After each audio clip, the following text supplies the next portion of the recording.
Now to that ABC News exclusive. World News Tonight anchor David Muir sat down with Hillary right before she went on stage last night. He's here now.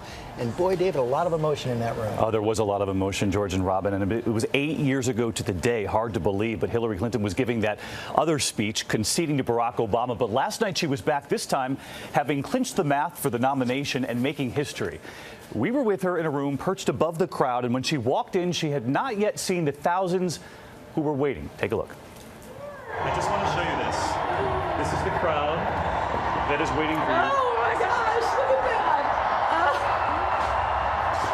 So this is 8 years ago to the day that you conceded, and tonight you will go out there That's for right. a very different reason. That's right. It's Is it- almost hard to take in. It really is. Is it sinking in? Oh, this is sinking it in, I can tell you that. It's an overwhelming feeling, David, really. I heard you were editing the speech right up until about 30 seconds ago. That's right, exactly. Secretary Clinton had been working on the speech all day, in the car moments before driving to Brooklyn, and she revealed to us that former President Bill Clinton had weighed in. You have talked so often about the unfinished business, not only in this country, but around the world when it comes to women's rights. Is having the first female American president part of that unfinished business?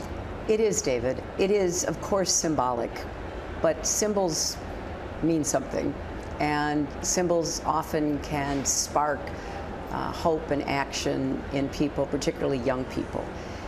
And I think it will be a real milestone with my nomination for our country, but it will also send a signal around the world. We asked her if a meeting with Bernie Sanders is now coming. 8 years ago, it was Clinton conceding, meeting with then-Senator Barack Obama, who had just beaten her, quietly meeting at Senator Dianne Feinstein's home. There were 2 chairs, 2 glasses of water. You were alone in the room. Actually, 2 glasses of wine, too. Okay, that helps. Diane had to pour us both some, California wine.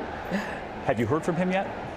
We've continually talked throughout this process, and But since the math added up for you, have you heard from the president?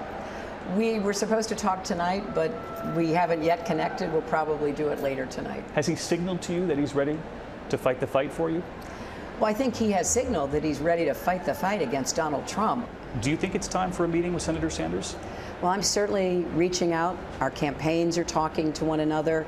I want to unify the party. One step at a time, David, that phone call with President Obama right after she came off the stage. Right after she came up the stage, they did talk, and she told me, George, that she does see them campaigning, in her words, side by side. We also asked about the VP shortlist, about the FBI and her email, if there's anything coming that could derail her campaign. I also asked, is she ready to debate Donald Trump? And George and Robin, that's when her eyes lit up. And she said, I am not only ready, it will be a singular moment, in her words, in American history. And we'll see all that on World News Tonight. Can't wait. Thanks, David. See you guys. Be watching as always, David. Thanks, Thank Robin. you.